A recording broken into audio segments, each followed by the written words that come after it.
الرجيم بسم الله الرحمن الرحيم إن الحمد لله وكفى وسلام على عباده الذين اصطفى أما بعد فأعوذ بالله من الشيطان الرجيم بسم الله الرحمن الرحيم والعصر إن الإنسان لفي خسر وعملوا الصالحات وتواصوا بالحق وتواصوا بالصبر أو كما قال عليه الصلاة والسلام. الحارث الأشعري رضي الله تعالى عنه قال قال رسول الله صلى الله عليه وسلم أنا أمركم بخمس والله أمرني بهن بالجماعة والسمع والطاعة والهجرة والجهاد في سبيل الله ومن خرج من الجماعة في نشب فقد خلع ربعة الإسلام من عنقه ومن دعا بدعوى الجاهلية فهو زوس جهنم. قال يا رسول الله وإن صام وصلى قال رسول الله صلى الله عليه وسلم وإن صام وصلى وزعم أنه مسلم. সম্মানিত আজকের ঐতিহ্যবাহী মাহফিলের সম্মানিত সুযোগ্য সভাপতি পরিচালক এখানে বসা আছে উলামা হযরতুল উলামা উস্তাদুল উলামা আমার উস্তাদ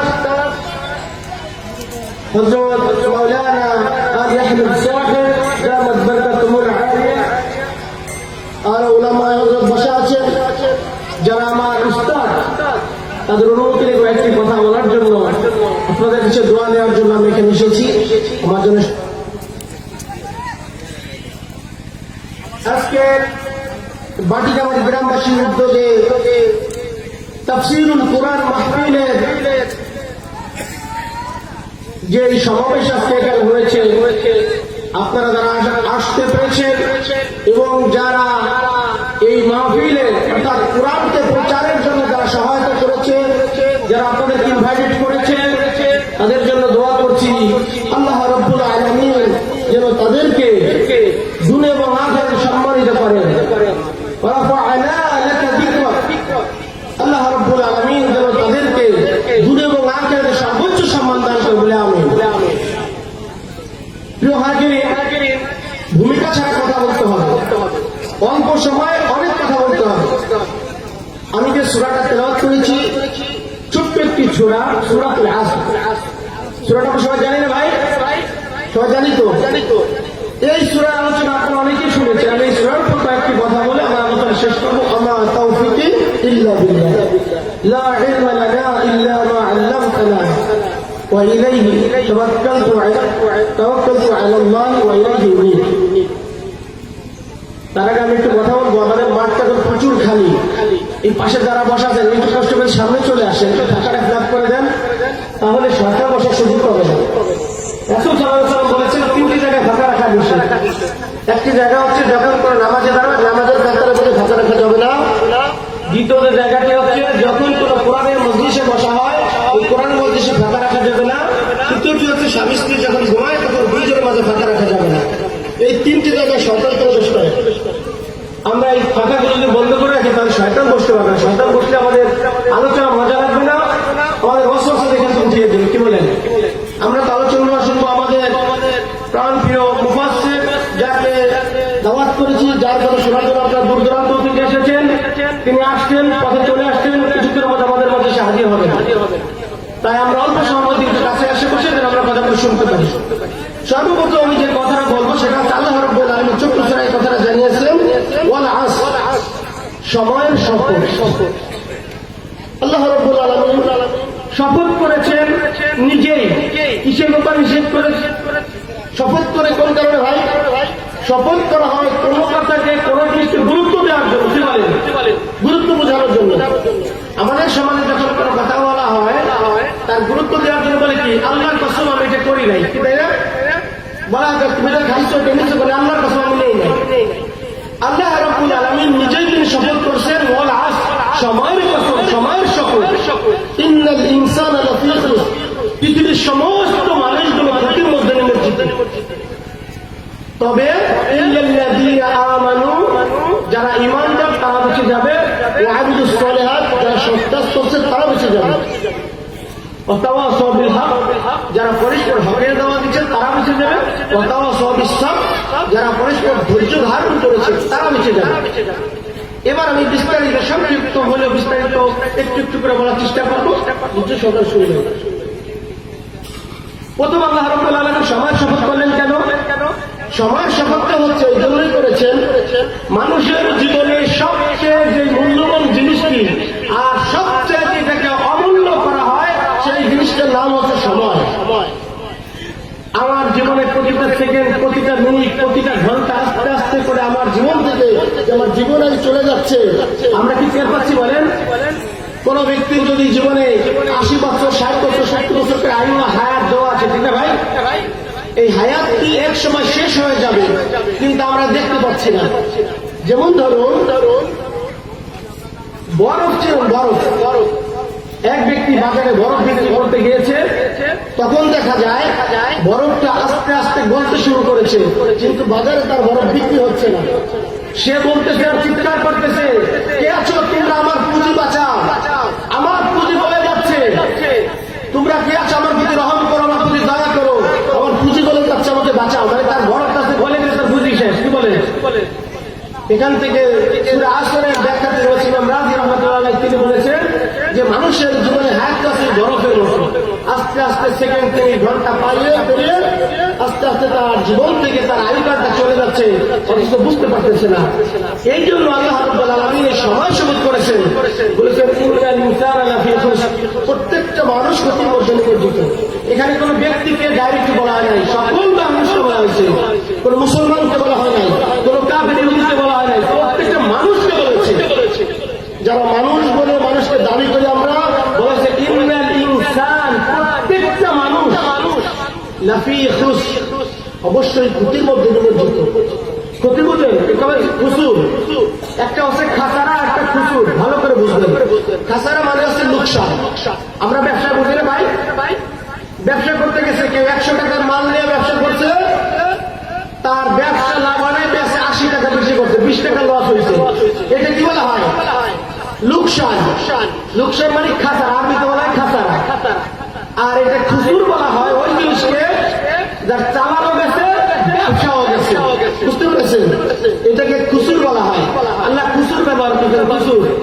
যেমন ধরুন, উদাহরণ ধরে বুঝবেন, আমাদের বাজারের ফলের দোকান আছে না, ধরেন একটা ফলের দোকানে ফল ভরা করে, ফুল ভরা রয়েছে ফল, হঠাৎ করে পুলিশ বা অন্য কোনো জিনিসের ঘরে তালা মেরে দিলে দোকান বন্ধ থাকবে। 1 মাস পরে দোকানটা খোলা হলো, অথবা 2 মাস পরে দোকানটা খোলা হলো। এইবার বলেন এই ফলগুলো 1 মাস 2 মাস পরে থাকবেন, কি হবে? সব পচে নষ্ট হয়ে যাবে, ঠিক না? দোকানদার 2 মাস পরে খুলে দোকান দেখে আর একটা ফলও নাই, তার যা চালান ছিল তাও গেছে, ব্যবসা তো হয় যে সব কমে গেছে। এটা বলে খুসুর। ব্যবসা নাই, চালানো নাই, এটা হচ্ছে খুসুর। আল্লাহ রাব্বুল আলামিন বলেছেন ইন্নাল ইনসানা লাফী খুসর, প্রত্যেকটা মানুষের ক্ষতির মধ্যে তার সব শেষ হয়ে যাবে, শুধুমাত্র ইল্লাল্লাযীনা আমানু, যারা আমি আল্লাহর প্রতি ঈমান এনেছে তারা বেঁচে যাবে ক্ষতি থেকে। আর একটু ভুলে বলবো, যেমন ধরুন এইখানে আমরা যারা বসে আছি না, এখন যদি একটা মানুষ হঠাৎ করে দৌড়ে এসে বলে ভাই সাবধান, এইখানে যারা বসে আছেন চারদিকে র্যাব, পুলিশ, বিডিআর আর্মি সব ঘিরে ফেলেছে, সবাইকে ধরে নিয়ে যাবে, কেউ আসতে পারবেন না। আমাদের একটা ভ্যাটাস করবে না ভাই? বর্তমানে এটা হচ্ছে কিনা? যেখানে কোরআনের আলোচনা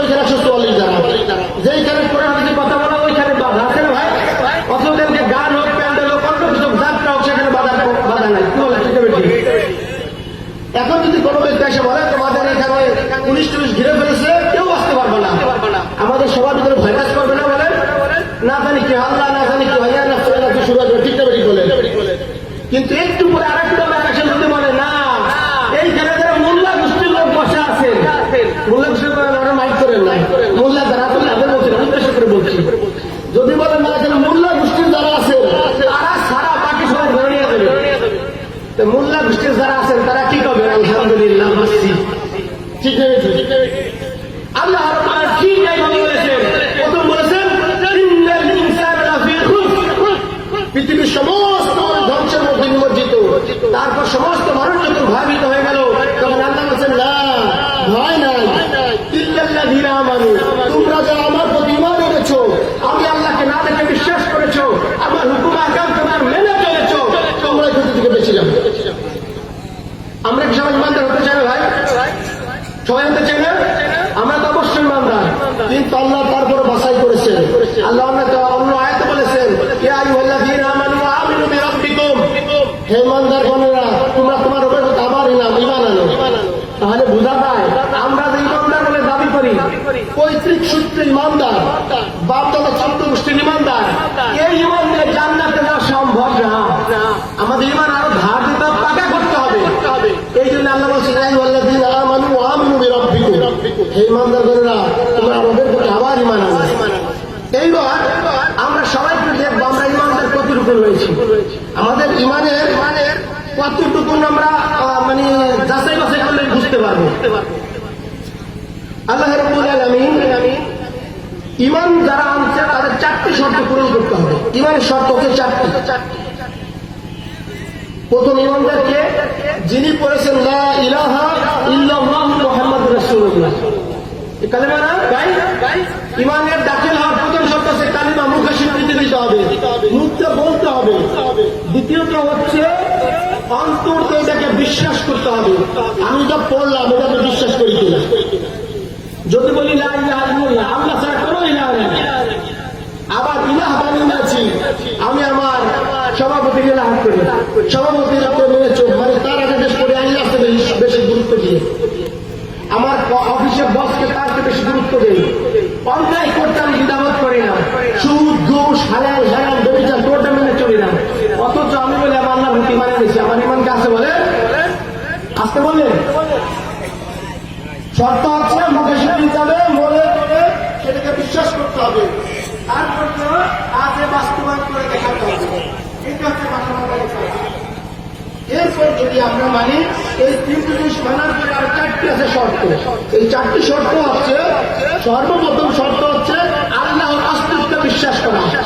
ভালো করে মুখস্থ করবেন, ইমানের শর্ত 4টি। প্রথম শর্ত হচ্ছে আল্লাহর অস্তিত্বে বিশ্বাস করা, আল্লাহ আছেন, ছিলেন, থাকবেন।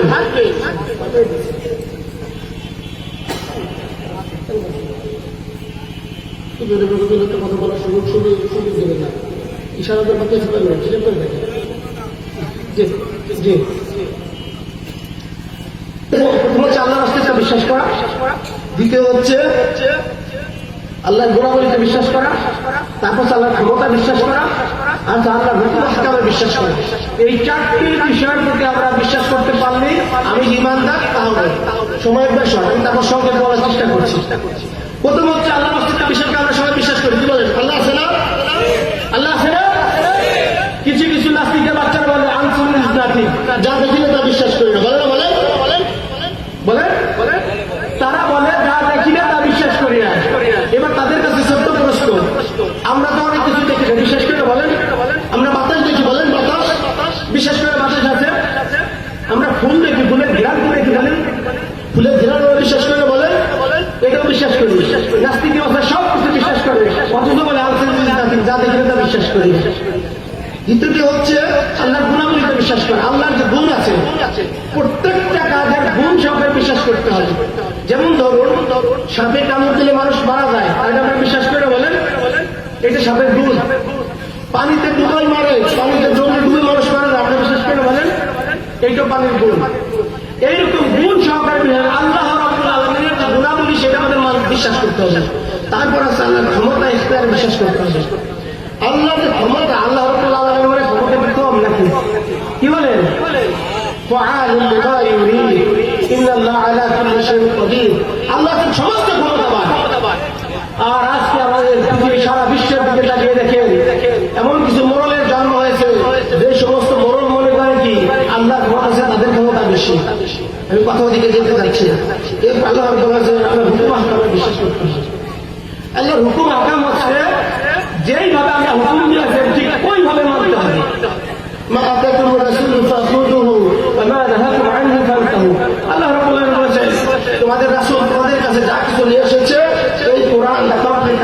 এটাকে পরিপূর্ণভাবে মানতে হবে।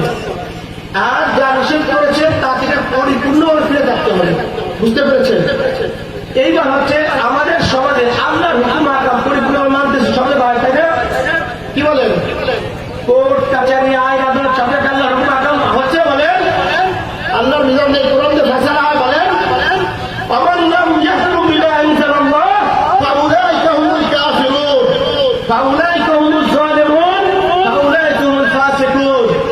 আল্লাহ রাব্বুল আলামিন ঘোষণা দিয়েছেন, যে বাজার আমার এই বিধান দিয়ে আমার শাসন তরিকার কোরআন দিয়ে যারা বিচার ফয়সালা করবে না তারা কাফের, তারা ফাসিক, তারা জালেম। কথা বলেছেন, কার কথা বলেন? এবার বলেন আমাদের ব্যক্তিগত পারিবারিক সংসার থেকে শুরু করে পার্লামেন্ট সংসদ ভবন পর্যন্ত সব জায়গায় কোরআনের আইন আছে ভাই। এত আসতে বললেন? আল্লাহ রাব্বুল আলামিনের আইন দিয়ে যখন আদালতে দাঁড়ানো হয়, তিলকে তাল বানানো হয়, তালকে তিল বানানো হয়, একজন নির্দোষ ব্যক্তিকে ফাঁসির দড়িতে ঝোলানো হয়, আর চোর বাটপাররা তাদেরকে বেসরকারি খাবার দেওয়া হয়। ঠিক আছে? তাহলে যে সমস্ত মানুষ এই আইনের গোলামি করতেছে, আইনের বিচারকদেরকে চোখের ফাঁকি দিয়ে, আইনের ফাঁকি দিয়ে এই কাজগুলো করতেছে, তারা কি আল্লাহর ভাষা কি বলে? কি বলেন? তাহলে ফটোকে আমার না হয় আমার বাপে বলেন কার? সম্মানিত ভাইরা, আমার সমস্যা আমি কি সামনে আগাচ্ছি। এরপরে হচ্ছে আল্লাহ রাব্বুল আলামিন বলেছেন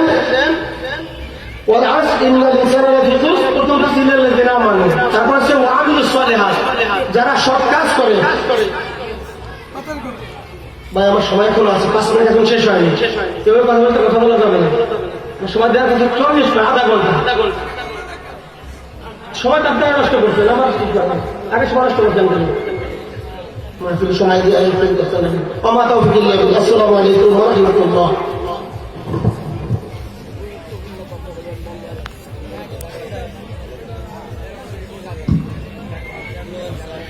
আলহামদুলিল্লাহ, সম্মানিত উপস্থিতি, যারা পাশে দাঁড়িয়ে আছে তাদেরকে অনুরোধ করছি মাহফিলের প্যান্ডেলে বসে পড়ো।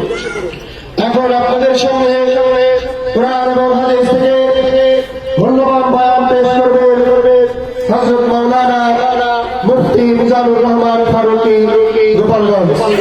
হযরতকে তার